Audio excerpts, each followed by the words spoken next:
છોટાઉદેપુર જિલ્લાના બોડેલી તાલુકા સેવા સદન સામે ચાલી રહેલી કામગીરીમાં જોવા મળતી બેદરકારીએ વાહન ચાલકો માટે ગંભીર જોખમ ઊભું કર્યું। રસ્તાની વચ્ચે કે કિનારે બનાવેલા ખુલ્લા પિલ્લરો અકસ્માતને આમંત્રણ આપી રહ્યા છે। સેવા સદન સામે સ્ટ્રીટ લાઇટના નિર્માણ માટે બનાવેલા કોન્ક્રીટના પિલર સાથે એક કાર ધડાકાભેર અથડાતા અકસ્માત સર્જાયો હતો। સદનસીબે આ અકસ્માતમાં કોઈ પ્રકારની જાનહાનિ થઈ નથી, પરંતુ કારને ભારે નુકસાન પહોંચ્યું છે। આ બનાવને પગલે સ્થાનિકોમાં વહીવટી તંત્રની કામગીરી સામે રોષની લાગણી જોવા મળી રહી છે।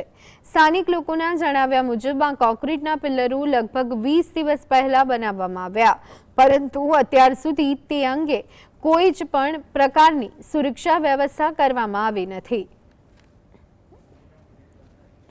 सेवा सदन ની બહાર હું ગાડી લઈને નીકળ્યો ત્યાં આગળ આ કંઈક પિલ્લર જેવું બનાવેલું છે, બિલકુલ વિઝિબલ નથી, દેખાતું નથી। એને લીધે મારી ગાડી આના પર ચડી ગઈ અને મને બહુ મોટું નુકસાન થયું છે। અને અહીંયા મારી ગાડી જ્યારે ચડી ત્યારે જે બધા લોકો ભેગા થયા એમનું એવું કહેવું છે કે રોજ 4 થી 5 ગાડીઓ અહીંયા આગળ આવી રીતે ઠોકાય છે। એટલે અહીંયા ઘણા બધા એવા પિલ્લર્સ બનેલા છે, તો નગરપાલિકાને એક વિનંતી છે કે તાત્કાલિક ધોરણે આના ઉપર કંઈક પાંજરું મૂકે કે કંઈક દેખાય એવું કંઈક કરે, જેથી કરીને મારા જેવું